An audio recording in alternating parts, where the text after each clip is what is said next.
9/8/2024 प्रातः मुरली। ओम शांति। बाप दादा मधुबन। ओम शांति मीठे बाप दादा। मीठे बच्चे, ये ब्रह्मा है सतगुरु की दरबार। ब्रह्मा बाबा क्या है? ब्रह्मा बाबा की प्रगति, सतगुरु की दरबार। इस प्रकृति में सतगुरु विराजमान है, अर्थात शिव बाबा। वही तुम बच्चों की सदगति करते हैं। तो देखना है अपने को आत्मा, चमकता हुआ सितारा। ब्रह्मा बाबा की प्रकृति में शिव बाबा को देखना है। प्रश्न: बाप अपने बच्चों को किस गुलामी से छुड़ाने आए हैं? उत्तर: इस समय सभी बच्चे प्रकृति और माया के गुलाम बन गए हैं। बाप अभी इस गुलामी से छुड़ाते हैं। अभी माया और प्रकृति दोनों ही तंग करते हैं। कभी तूफान, कभी फैमन, फिर तुम ऐसे मालिक बन जाते हो जो सारी प्रकृति तुम्हारी गुलाम रहती है। माया का वार भी नहीं होता। ओम शांति। मीठे मीठे रूहानी बच्चे समझते हैं कि सुप्रीम बाप भी है, सुप्रीम शिक्षक भी है। वह बापों का बाप, सुप्रीम बाप, सुप्रीम शिक्षक, टीचरों का टीचर। वह विश्व के आदि मध्य अंत का राज समझाते हैं। फिर सुप्रीम गुरु भी है, अर्थात गुरुओं के भी गुरु। तो यह हो गई सतगुरु की दरबार।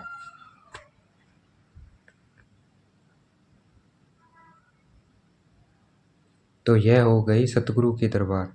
दरबार होती है ना गुरु की दरबार, वह है सिर्फ गुरु की, सतगुरु है नहीं। श्री श्री 108 कहलाएंगे, सतगुरु लिखा हुआ नहीं होगा। वो लोग सिर्फ गुरु ही कहते हैं। यह है सतगुरु। पहले बाप, फिर टीचर, फिर सतगुरु। सतगुरु ही सदगति देते हैं। सतयुग त्रेता में तो फिर गुरु होते नहीं, क्योंकि सब सदगति में है। एक सतगुरु मिलता है तो बाकी सब गुरुओं का नाम खलास हो जाता है। सुप्रीम हुआ सब गुरुओं का गुरु। तो गुरुओं का गुरु सुप्रीम गुरु। जैसे पतियों का पति कहते हैं ना, सबसे ऊंचे होने के कारण ऐसे कहते हैं। तुम सुप्रीम बाप के पास बैठे हो किस लिए? वेद का वर्षा लेने। यह है बेहद का वर्षा। बाप भी है तो शिक्षक भी है, और यह वर्षा है नई दुनिया अमरलोक के लिए, वॉइसलेस वर्ड के लिए। वॉइसलेस वर्ड नई दुनिया को, विशेष वर्ड पुरानी दुनिया को कहा जाता है। सतयुग को शिवालय कहा जाता है, क्योंकि शिव बाबा का स्थापन किया हुआ है। विशेष वर्ड रावण की स्थापना है। अभी तुम बैठे हो सतगुरु के दरबार में, यह सिर्फ तुम बच्चे ही जानते हो। बाप ही शांति का सागर है। वह बाप जब आए तब तो शांति का वर्षा दे। बाबा आए तब तो शांति का वर्षा मिले। रास्ता बताए। बाकी जंगल में शांति कहाँ से मिलेगी, इसलिए हार का मिसाल देते हैं कि जंगल में शांति नहीं मिल सकती। तो एक हार की भी कहानी है ना, रानी का हार गुम हो जाता है। तो कहाँ गया हार, कहाँ गया, वो सब जगह ढूंढते हैं, सबको ढूंढने के लिए भेज देती है। हार कहाँ गया, हार कहाँ होता है, उसके गले में होता है। तो ऐसे शांति के आत्मा का स्वधर्म है। हम बाहर ढूंढ रहे हैं, हम बाहर नहीं है। शांति अपने स्वधर्म में टिकना है, अर्थात मैं कौन हूँ? आत्मा सितारा भृकुटी के मध्य में। यहाँ अपने ध्यान को केंद्रित करना है तो शांति अपने आप आती जाएगी। शांति धाम के रहने वाले हैं, शांति धाम में केंद्रित करना है, क्योंकि सबसे शांति का स्थान वही है। तो बाकी जंगल आदि में शांति कहाँ से मिलेगी, इसलिए हार का मिसाल देते हैं। शांति तो आत्मा गले का हार है। फिर जब रावण होता है तब अशांति होती है। उनको तो कहा जाता है सुखधाम, शांतिधाम। वहाँ दुख की कोई बात नहीं। महिमा भी सदैव सतगुरु की करते हैं। गुरु की महिमा कभी सुनी नहीं होगी।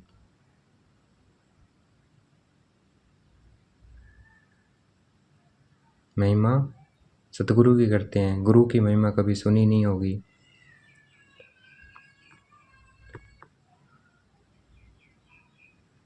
गुरु की महिमा कभी सुनी नहीं होगी। ज्ञान का सागर वह एक ही बाप है। ऐसे कभी गुरु की महिमा सुनी है? नहीं। वह गुरु लोग जगत के पतित पावन हो नहीं सकते। वह तो एक ही निराकार वेद के बड़े बाबा को कहा जाता है। एक ही निराकार वेद के बड़े बाबा को कहा जाता है पतित पावन। तुम अभी संगम युग पर खड़े हो। एक तरफ है पतित पुरानी दुनिया, दूसरी तरफ है पावन नई दुनिया। पतित दुनिया में गुरु तो ढेर हैं, आगे तुमको इस संगम युग का पता नहीं था। अब बाप ने समझाया यह पुरुषोत्तम संगम युग, इसके बाद फिर सतयुग आना है, चक्कर फिरता रहता है, यह बुद्धि में याद रहना चाहिए। हम सब भाई भाई हैं तो वेद के बाप से वर्षा जरूर मिलता है, यह कोई को पता नहीं है। कितने बड़े बड़े पोजीशन वाले मनुष्य हैं परंतु जानते कुछ नहीं। बाप कहते हैं मैं तो तुम सबकी सदगति करता हूँ, अभी तुम सेंसिबल बने हो, पहले तो कुछ भी पता नहीं था। इन देवताओं के आगे जाकर तुम कहते थे हम क्या हैं, सेंसलेस हैं, हमारे में कोई गुण नहीं है, आप तरस करो। अब यह देवताओं के चित्र तरस करेंगे क्या, बाबा पूछ रहे हैं। यह जानते ही नहीं है रहमदिल कौन है, कौन भक्त लोग कहते भी हैं गॉड फादर रहम करो। कोई भी दुख की बात आती है तो बाप को जरूर याद करते हैं। अभी तुम ऐसे नहीं कहेंगे, बाप तो विचित्र है, वह सामने बैठे हैं तब तो नमस्ते करते हैं। तुम सब हो चित्रधारी, बाप क्या है विचित्र, उनका चित्र नहीं है, और हम सब चित्रधारी, हमारा शरीर है, बाबा का नहीं है। मैं हूँ विचित्र, मैं कभी चित्र धारण नहीं करता, मेरे चित्र का कोई नाम बताओ, बाबा पूछ रहा है। बस शिव बाबा ही कहेंगे, वो किसका नाम है, आत्मा का। मैंने यह लोन लिया है, 100 भी पुराने थे, पुरानी जूती, उसमें ही मैं आकर प्रवेश करता हूँ। इस शरीर की महिमा कहाँ करते हैं, यह तो पुराना शरीर है, अडॉप्ट किया है तो महिमा करते हैं क्या, नहीं। किसकी, ब्रह्मा बाबा की, वो अडॉप्ट किया, उसकी महिमा क्यों नहीं होती, क्योंकि वो पुराना शरीर है, पतित है, इसलिए उनकी महिमा नहीं है। यह तो समझाते हैं ऐसा था, फिर मेरे द्वारा गोरा बन जाएगा। अब आप कहते हैं मैं जो सुनाता हूँ उस पर जज करो, अगर मैं राइट हूँ तो राइट को याद करो। बाबा जो सुनाते हैं उसको खुद जज करना है, और फिर जो राइट है बाबा कहते हैं उसको याद करो, उनका ही सुनो, अनराइट या सुनो ही नहीं।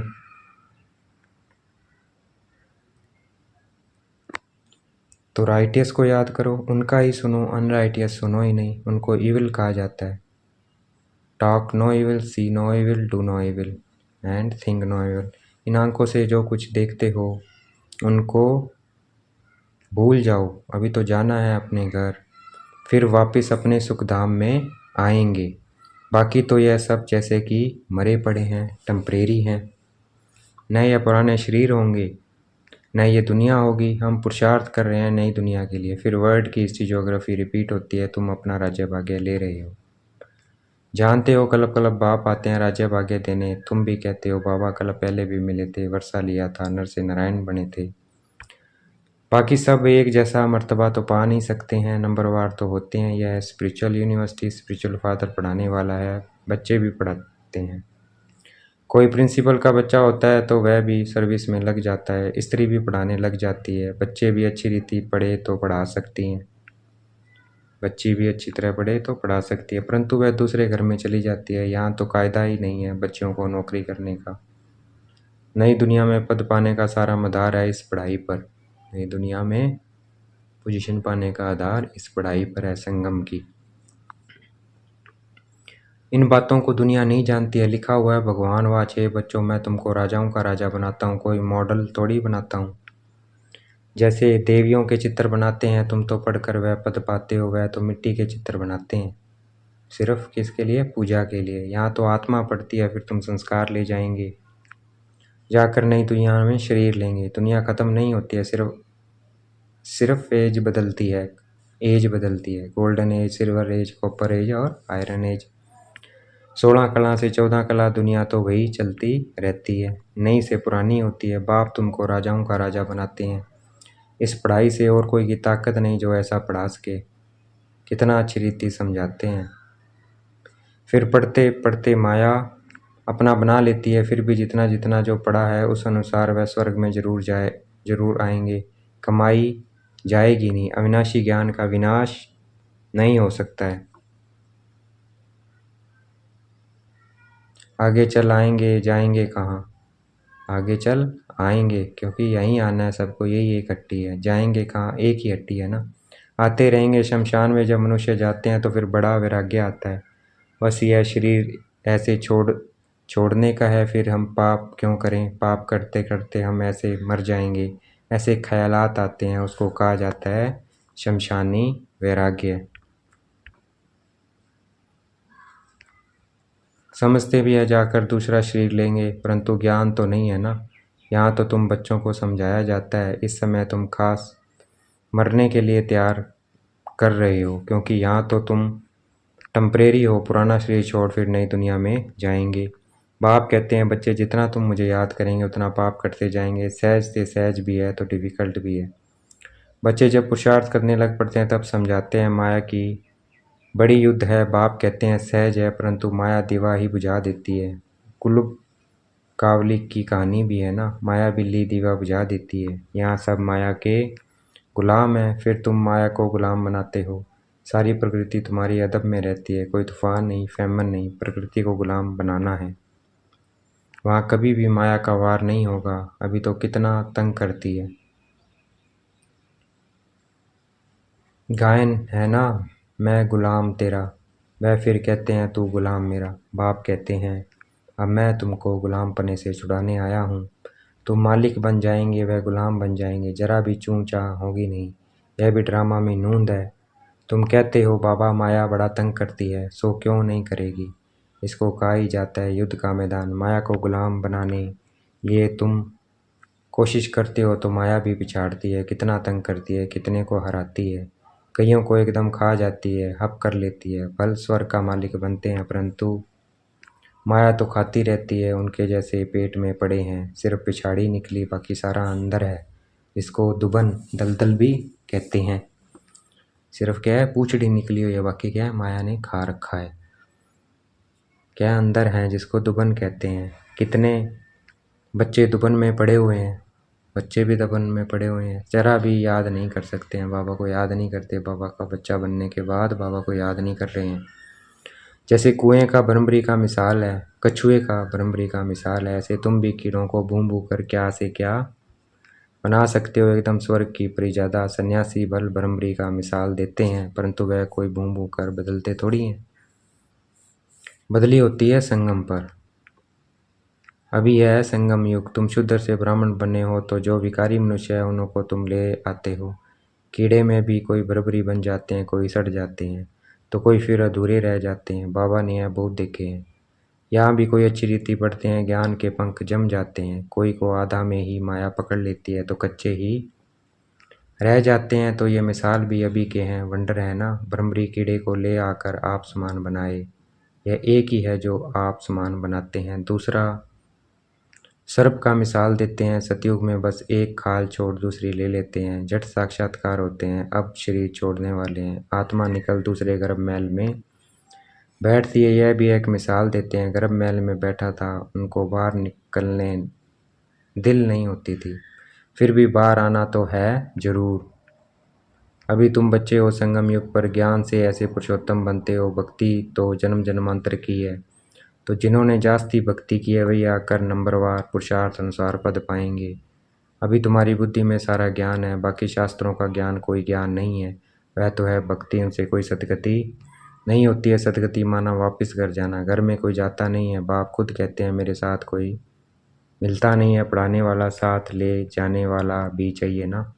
बाप को कितना ख्याल रहता है, 5000 वर्ष में बाप एक ही बार आकर पढ़ाते हैं। तुम घड़ी घड़ी भूल जाते हो कि हम आत्मा हैं। यह एकदम पक्का कर लो, आत्मा है हम, ये पक्का कर लो। तो देखना है मैं आत्मा सुन रही हूँ, बोल रही हूँ, दिख रही हूँ। अपने को आत्मा देखना है, ये पाठ पक्का करना है।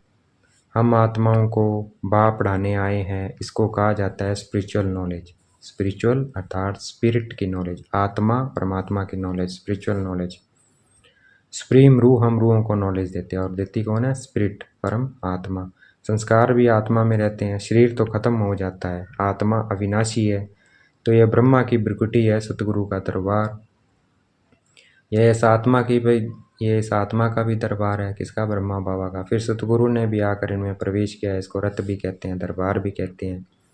तुम बच्चे स्वर्ग के गेट खोल रहे हो श्रीमत पर। जितना अच्छी रीति पढ़ेंगे उतना सतयुग में उच्च पद पाएंगे। तो पढ़ना चाहिए। टीचर के बच्चे तो बहुत होशियार होते हैं, परंतु कहते हैं ना घर की गंगा का रिगाड़ नहीं है। बाबा का देखा हुआ है, सारे शहर का कचरा गंगा में पड़ता है, फिर उनको पतित पावनी कहेंगे। मनुष्य की बुद्धि देखो कैसी हो गई है। देवियों को सजाकर पूजा आदि कर फिर डुबो देते हैं। कई तो उस पर पाँव रखकर भी डुबोते हैं। बंगाल में पहले रिवाज था, किसका प्राण निकलने पर होता था तो उनको जट गंगा पर ले जाते थे। वहाँ पानी में डाल हरी बोल कर मुख में पानी डालते रहते थे, ऐसे प्राण निकाल देते थे। वंडर है ना, अभी तुम बच्चों की बुद्धि में चढ़ाई उतराई का पूरा ज्ञान है, नंबरवार पुरुषार्थ अनुसार।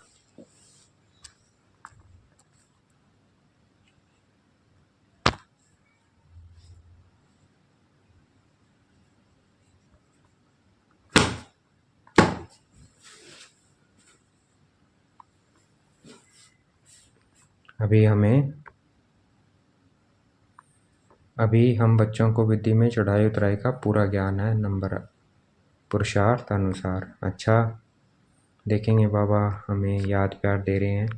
मीठे मीठे सिकलते बच्चों प्रति माता पिता बाप दादा का याद प्यार और गुड मॉर्निंग। रूहानी बाप की रूहानी बच्चों को नमस्ते। अब हमें भी बाप दादा को याद प्यार देना है। हम रूहानी बच्चों की रूहानी बाप दादा को दिल व जान शिकवा प्रेम से बेहद का याद प्यार और नमस्ते। धारणा के लिए मुख्य सार, बाप जो सुनाते हैं वही सुनना है और जज करना है कि राइट क्या है। राइट को ही याद करना है, अनराइटियस बात को न सुनना है, न बोलना है और न देखना है। पढ़ाई अच्छी रीति पढ़कर अपने को राजाओं का राजा बनाना है। इस पुराने शरीर और पुरानी दुनिया में अपने को टेम्परेरी समझना है। आज का वरदान है एकाग्रता की शक्ति से। एकाग्रता अर्थात अपना ध्यान बिरकुटी के मध्य में चमकता हुआ सितारा। देखेंगे बाप दादा ने मस्तक पे हाथ रखा हुआ है, वरदान दे रहे हैं। एकाग्रता की शक्ति से परवश स्थिति को परिवर्तन करने वाले अधिकारी आत्मा हो। जितना हम एकाग्र करेंगे अपने पे बाबा पे, उतना हम क्या है परवश स्थिति को परिवर्तन कर अधिकारी आत्मा बन जाएंगे।